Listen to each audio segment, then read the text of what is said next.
Sebagai makhluk dengan populasi paling banyak di planet bumi dan dianggap paling intelijen, banyak manusia sejak dulu ingin mengetahui sejarah bumi dan asal-usul manusia.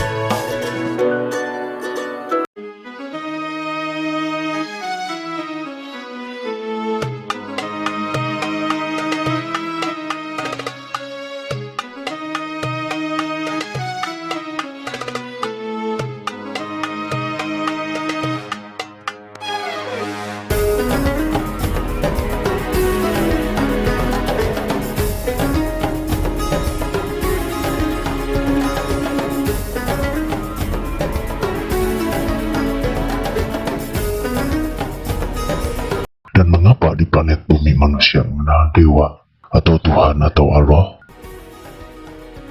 Faktanya, banyak manusia sangat ingin mengetahui siapa dewa, Tuhan atau Allah ini yang melatar belakangi sejarah planet bumi dan asal manusia di planet bumi.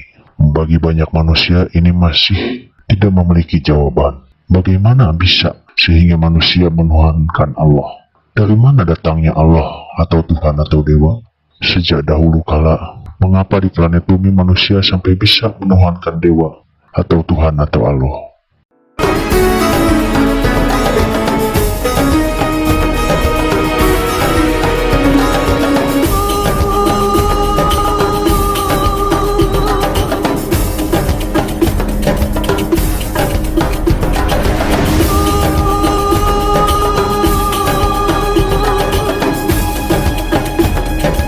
Bahkan manusia hingga memiliki ketumbukan yang tanpa batas pada sosok yang namanya Dewa atau Tuhan atau Allah ini.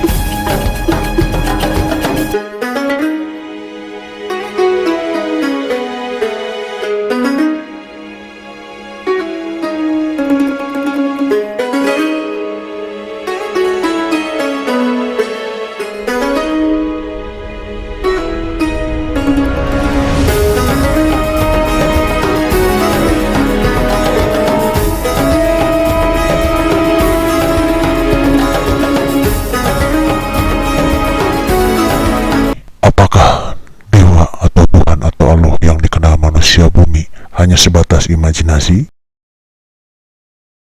Dan manusia ikhlas, tunduk dan siap mati untuk imajinasinya?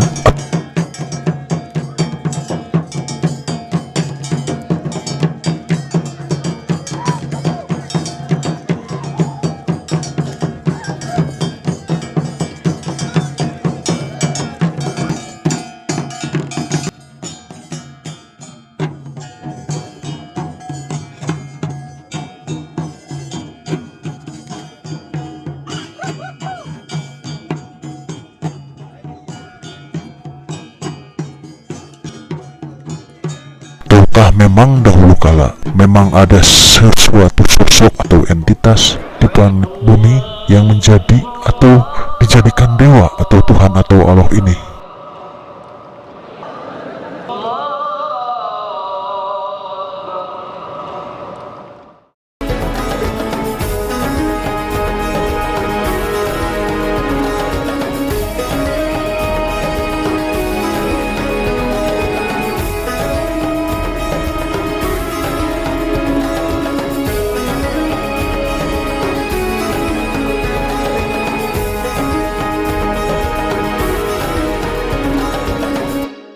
Tentang dewa-dewa atau Tuhan atau Allah yang melatar belakangi sejarah planet bumi, apakah ada kaitannya dengan sejarah asal mula manusia?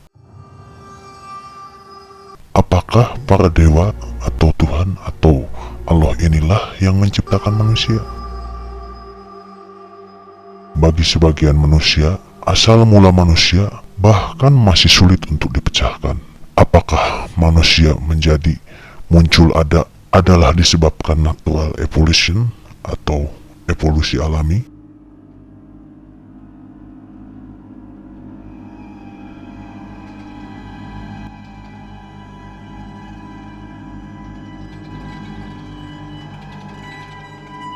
Yang menjadi ada disebabkan evolusi jutaan tahun yang lalu, yaitu bahwa manusia memiliki nenek moyang yang sama dengan semacam monyet atau simpanse.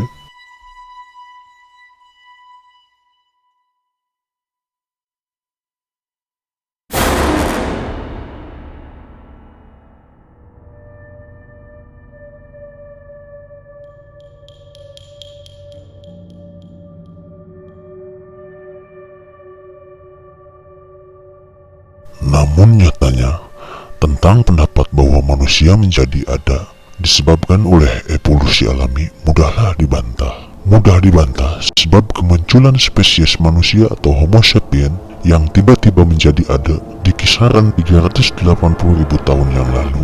Bagaimana spesies manusia tiba-tiba ada?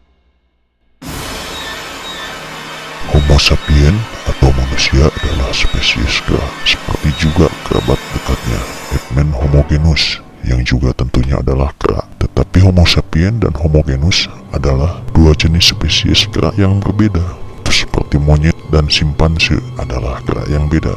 Hewan lainnya misalnya Eggman Homo genus, buaya, monyet atau lainnya memang memiliki nenek moyang kuno di rantai evolusinya.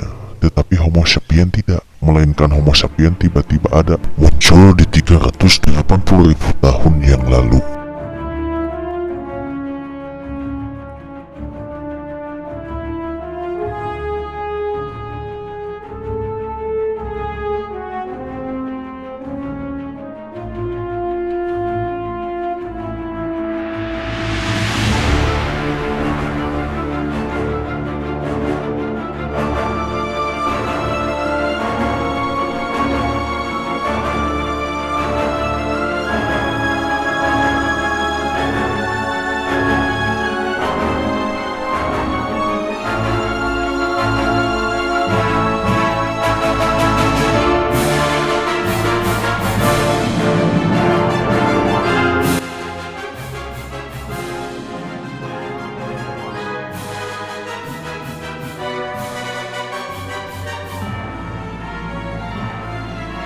Sama-sama diketahui, sebagaimana halnya monyet dan simpanse adalah spesies yang beda. Walaupun dimungkinkan memiliki nenek moyang yang dekat dalam rantai evolusi, tapi monyet dan simpanse tetaplah dua spesies yang beda.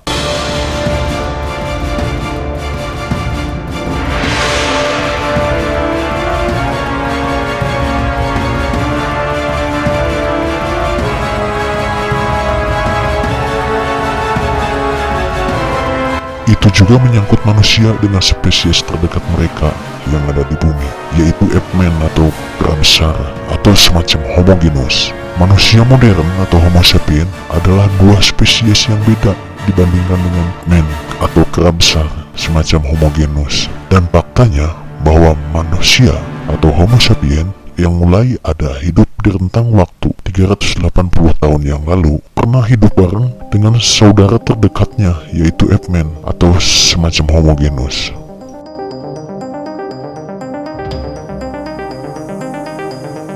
Eggman atau kera besar tegak anggota Homo genus bahkan punah sampai 30.000 tahun yang lalu. Misalnya Neanderthal yang adalah faktanya anggota spesies Homo genus.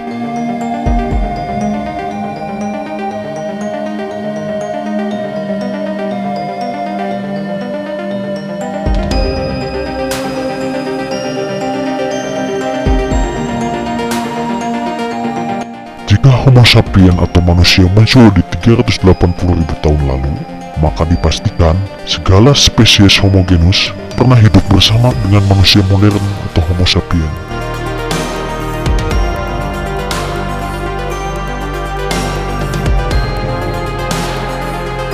Jadi, Homo sapien atau manusia dan Eggman anggota Homo genus pernah hidup berdampingan. Bahwa sebab mereka sempat hidup bersama, jadi sangat sulit mengatakan bahwa mereka berganti spesies dari Eggman menjadi manusia secara alami. Evolusi tidak mengajarkan demikian, butuh jutaan tahun hingga berganti spesies oleh sebab evolusi alami.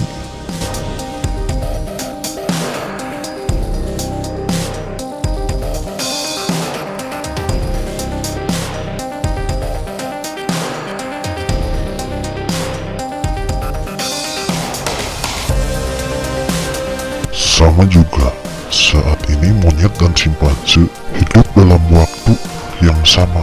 Monyet tidak pernah menjadi simpanse, atau sebaliknya.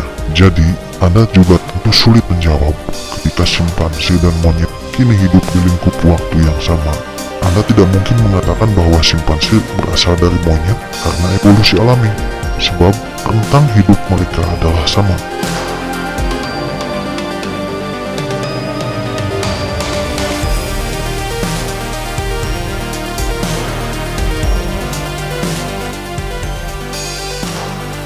Jadi, ketika dua spesies yang beda, manusia dan Eggman homogenus, pernah hidup di waktu yang sama, sulit mengatakan manusia berasal dari Eggman homogenus karena evolusi alami.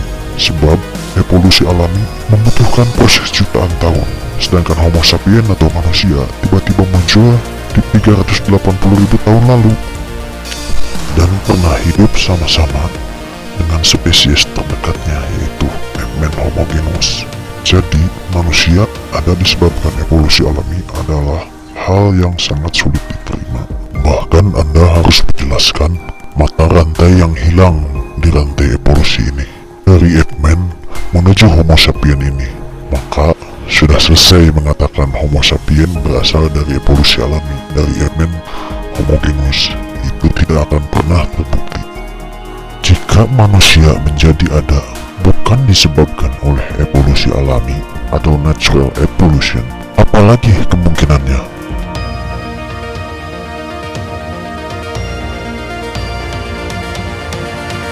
Atau jangan-jangan manusia berasal dari tanah, mungkin tanah liat seperti yang disebutkan dalam kitab agama? Tentu Anda harus mengabaikan pendapat ini. Tentu saja Anda naif, sebab manusia adalah berasal dari senyawa organik dan tanah liat adalah mineral yang digolongkan dalam senyawa anorganik. Jadi, sudah habis mengatakan bahwa benda mati menjadi benda hidup. Kemungkinan kedua selesai dibahas, bahwa manusia pasti bukan dari tanah, karena manusia bukan gerabah. Kemungkinan yang ketiga, manusia menjadi ada disebabkan adanya mutasi genetik.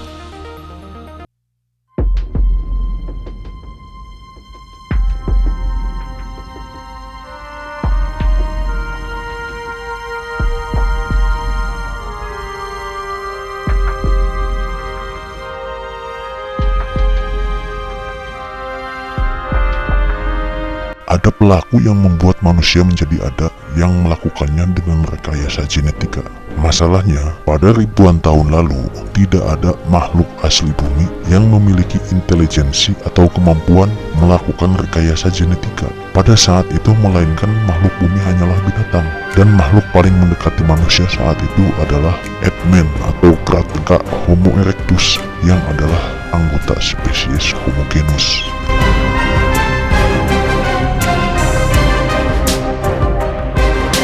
Jika mengatakan rekayasa genetika, maka Anda akan mengatakan tentu saja ada pelakunya, sebab mutasi genetik acak disebabkan oleh radiasi misalnya akan menghasilkan mutan atau hasil mutasi yang bisa saja kacau. Hasilnya bisa menjadi jelek atau bahkan kematian.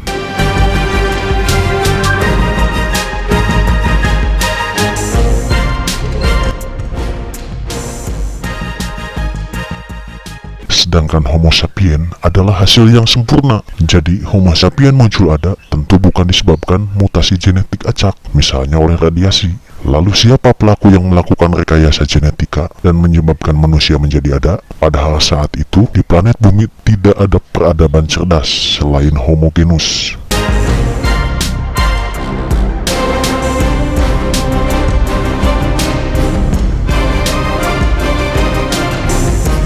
Pada video kali ini, King Draco Channel akan membahas siapa Allah, siapa Dewa atau Tuhan Abrahamik, sang pelaku pencipta manusia melalui rekayasa genetika.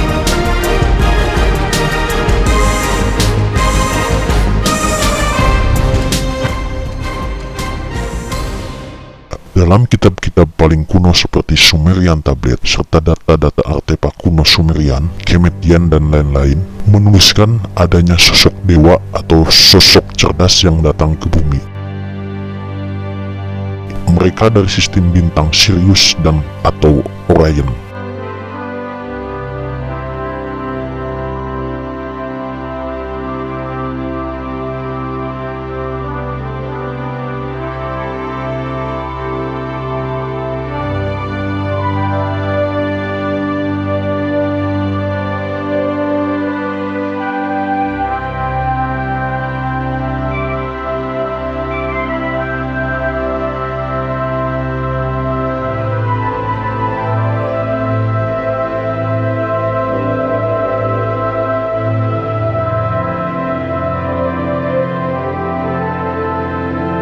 Pelaku rekayasa genetika pada Eggman, Homo erectus, yaitu sejenis Homo genus, di kisaran 380.000 tahun lalu, mereka adalah para astronot dari tempat lain. Mereka adalah yang disebut dewa atau Tuhan atau Allah. Allah adalah Tuhan dalam agama Abrahamik seperti Islam, Kristen, dan juga Yahudi. Dan faktanya, ia adalah yang ada dalam mitologi kuno Sumerian, Kemetian, atau Egypt atau Mesir, dan seterusnya.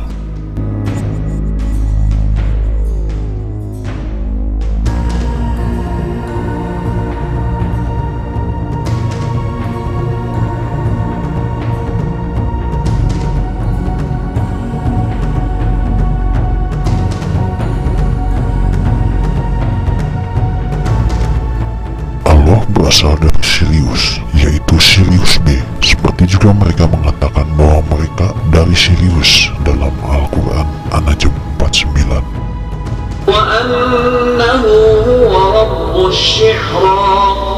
Mereka mengatakan sebagai penguasa Sirius. Allah juga adalah Tuhan yang sama bagi bangsa Dogon kuno di Mali dan Nomo. Mereka mengidentifikasinya. Dogon sudah mengetahui tentang Sirius B dan menganggap Nomo adalah dewanya. Namun yang mengejutkan adalah secara spesifik mereka menyebutkan Sirius adalah asal mereka. Sirius A adalah kasat mata, bisa dilihat dengan mata telanjang, sedangkan Sirius B tidak terlihat dengan mata telanjang. Sampai Hubble teleskop membuktikan bahwa Sirius B memanglah ada. Jadi sebelum zaman teleskop, para bangsa Dogon sudah mengetahui Tuhan mereka dari mana.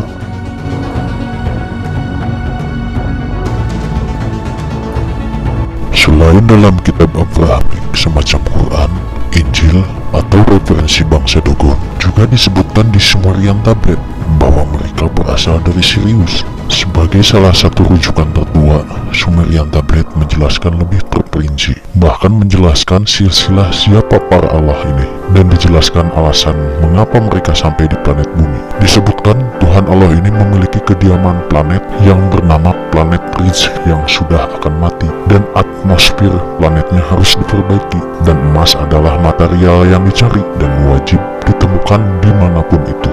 Jadi kata kunci kedatangan Allah ke bumi adalah emas, yang mana adalah mineral yang dibutuhkan untuk perbaikan planetnya yang akan mati.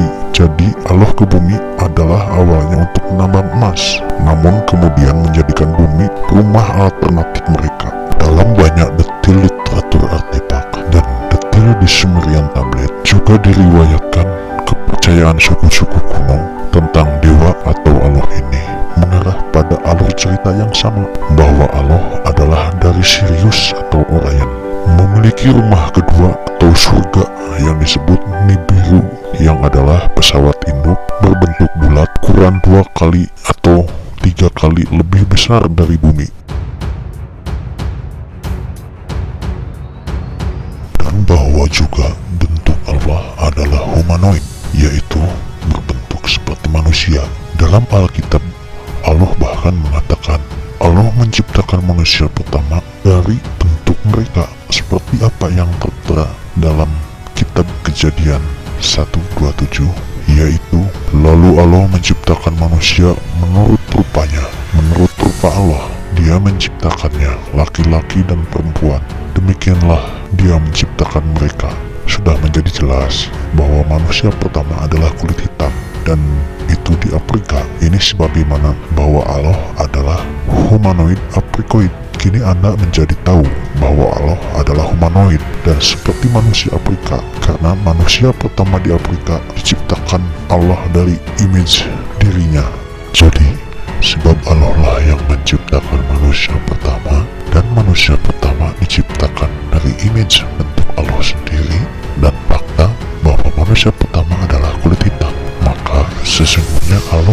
berkulit hitam dan berbentuk humanoid aprikoid atau seperti manusia Afrika.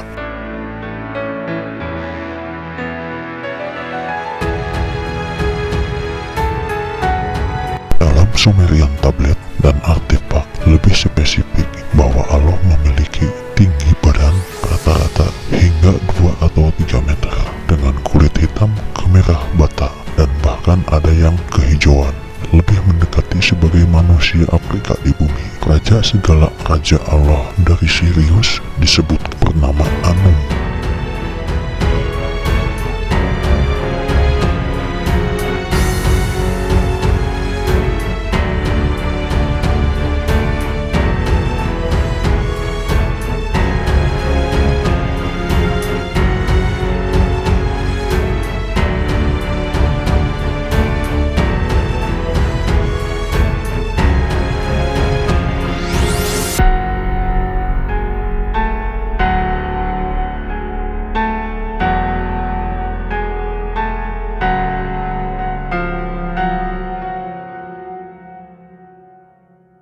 Lebih detail disebutkan dalam sebuah kisah spesifik. Jauh sebelum kedatangan ke planet bumi, Allah Anu mencari Mas ke sebuah planet di sistem bintang Orion yang disebutkan dikuasai oleh para reptil humanoid. Ketika para Rizkian, sebutan para Allah dari Sirius, ingin mengambil resource emas dari Orion, di sana harus berhadapan dengan para reptil.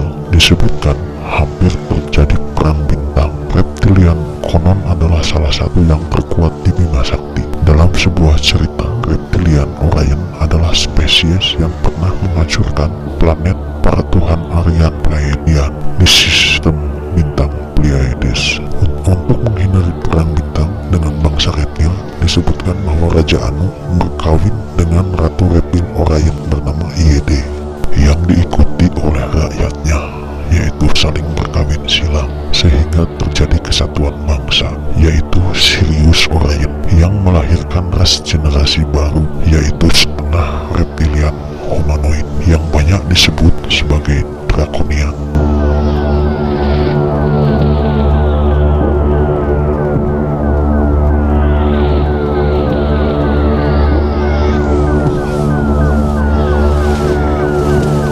Hingga kemudian King Anu memiliki anak yang setengah Sirius atau Black Apricot dan setengah Orion, yaitu setengah reptilian.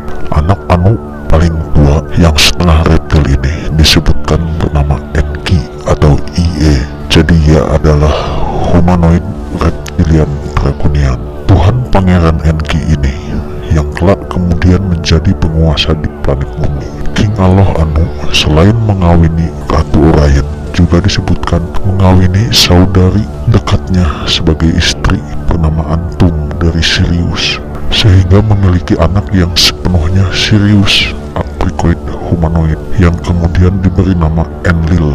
Dalam literatur disebutkan Enlil adalah putra Anu yang menguasai langit.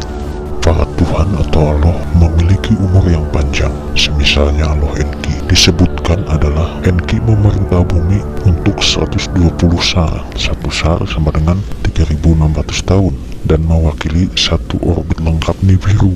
120 kali 3600 sama dengan 432.000 tahun.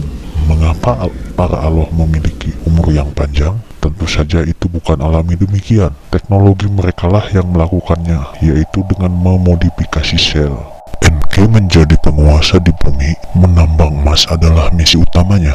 Mereka datang ke bumi 450.000 tahun lalu, dan pada 9780 sebelum Masehi disebutkan Tuhan Enki juga memiliki anak di bumi. Anak pertamanya bernama Marduk atau lebih dikenal sebagai Ra di Mesir, yang memiliki lambang mata sebelah.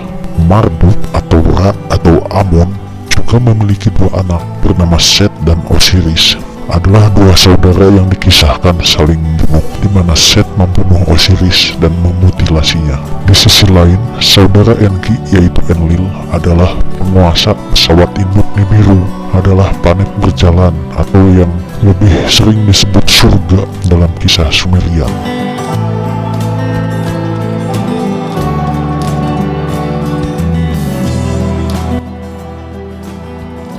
Mars adalah tujuan utama invasi planet bumi yang kebetulan kosong saat itu, atau tidak ada spesies cerdas. Mereka datang di 450.000 tahun lalu.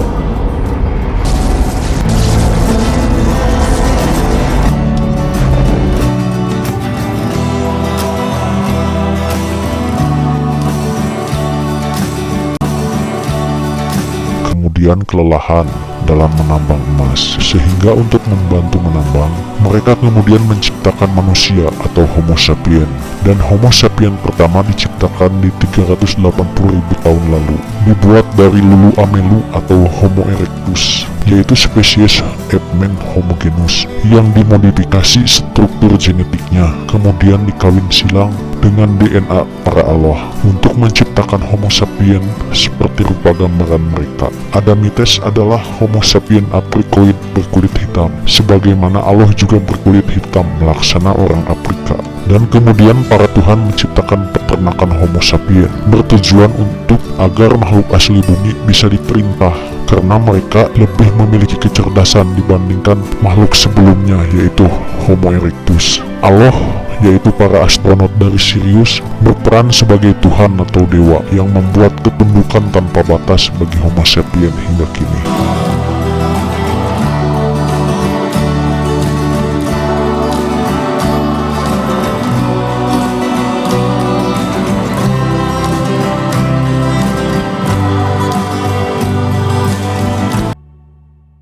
Sebagai Tuhan, para astronot pada awalnya mereka hidup bareng dengan ciptaannya. Namun evolusi dan seleksi alam pada Homo sapien yang terus meningkat membuat Homo sapien memiliki kecakapan intelijensi yang pesat. Para Allah kemudian tidak lagi hidup bersama dengan manusia. Perannya sebagai Tuhan disampaikan dengan cara kenabian atau prophet.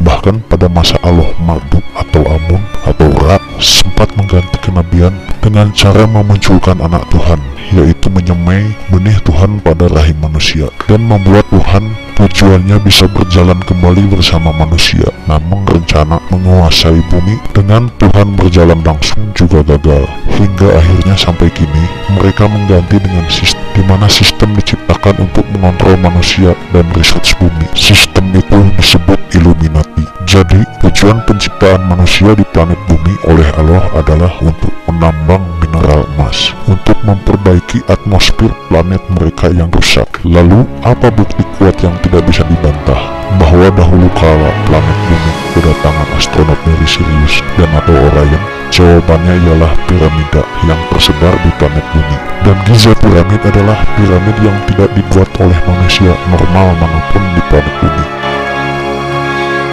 melainkan oleh kaum Ad atau Nephilim.